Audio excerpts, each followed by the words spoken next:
জয়া বিজয়া সহ লক্ষ্মী পুজো সিউড়িতে পশ্চিমবঙ্গ ও ঝাড়খণ্ডের সীমানা লাগোয়া এবং মুর্শিদাবাদ মুরারই থানার অন্তর্গত গোরসা গ্রামের প্রধান উৎসব লক্ষ্মী পুজো।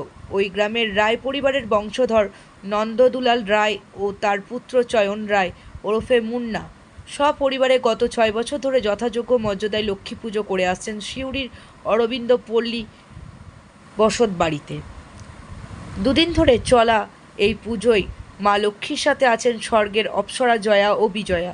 2025-এর 6 অক্টোবর সন্ধ্যায় হোমযজ্ঞ, আরতি ও পুষ্পাঞ্জলির মাধ্যমে এই পুজো সম্পন্ন হলো।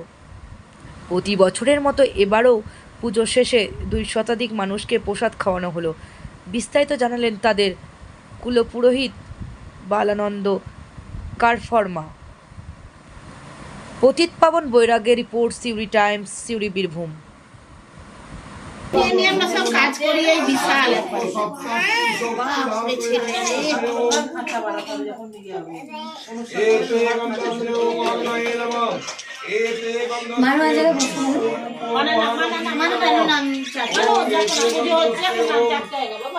তুমি তো বড় শোনা।